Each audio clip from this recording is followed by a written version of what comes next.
अस्सलामुअलैकुम नाज़रीन ग्रामी, मेरा नाम मोहम्मद इरफान और आज आप देख रहे हैं इरफान एडिट ऑफिशियल। नाज़रीन ग्रामी, आज की वीडियो में हम आपके साथ शेयर करने वाले 182 बॉलम के बारे में और इससे पहले बात करेंगे 181 बॉलम के बारे में। नाज़रीन ग्रामी, 182 बॉलम का ट्रेलर आ चुका है। इससे पहले बात करने वाले 181 बॉलम के बारे में, इसमें क्या क्या दिखाया गया, किसकी शहादत हुई, इसके बारे में बात करेंगे। नाज़रीन ग्रामी, अगर आप लोग हमारी वीडियो पर न्यू वीडियो को लाइक के साथ चैनल को सब्सक्राइब करना और वीडियो को फुल वॉच कर लीजिएगा। नाज़रीन ग्रामी, कुल्लूस उस्मान 181 बॉलम में दिखाया गया है कि बाला खतून के एक जगह पर कैद कर लिया गया था। नाज़रीन ग्रामी, जैसे कि उस्मान बेग को पिछले एपिसोड में दिखाया गया था कि बाला खतून को मुकम्मल तौर पर जला दिया गया था, मगर उस्मान बेग इस बारे में मालूम नहीं था।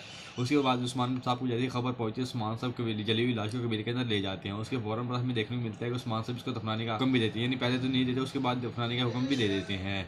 नाज़रीन, उसके फौरन बाद हमें ये देखने को मिलता है मंगोल कमांडर उस्मान बेग के खैमे के ऊपर हमला करता है। तो उस्मान बेग ऐसी चाल चलता है कि मंगोलों को चितर बितर कर देते हैं, यानी मंगोलों के खिलाफ एक ऐसी चाल चलता है जिससे मंगोल तबाह हो जाते हैं। अभी देखने को मिलता है कि उस्मान साहब और अल्बैल आमने सामने होते हैं और जंग लड़ रहे होते हैं। इस जंग के दौरान अल्बैल को शिकस्त होती है, यानी मंगोलों को शिकस्त होती है। उसके फौरन बाद हमें देखने को मिलता है कि बाला खतून को सोफिया ने कैद कर लिया होता है, यानी बाला खतून सोफिया की कैद के अंदर होती है। उसके साथ ही साथ हमें ये भी बताएंगे कि नाज़रीन ग्रामी, सोफिया ने मरियम को कैद किया होता था, यानी मरियम को जो आगवाज किया होता था। ये मरियम को इस बात का इल्म हो चुका है कि बाला मेरी असली माँ है, यानी सोफिया बाला को बताती है और ये साइड पे सुन रही होती है। तो नाज़रीन में इसके बारे में आप लोग क्या रहे कि सोफिया का कत्ल मरियम ही करेगी, यानी हलीमा ही करेगी, इसके बारे में आप लोग क्या रहे कि मेरे सेक्शन में मुझे लाजमी जवाब दीजिएगा। नाज़रीन, अब हम खास टॉपिक पे बात करने वाले हैं, किस किरदार की शहादत हुई है। नाज़रीन ग्रामी, हम उस किरदार के बारे में बात करने वाले हैं जिसके पहले वालिद की शहादत हुई थी। नाज़रीन ग्रामी, वो किरदार सरोजा बेगम होगा, जिससे जैसे कि आप लोगों ने देखा कि पिछले एपिसोड में सरोजा को बहुत से ऐसे तीर लगे थे जिससे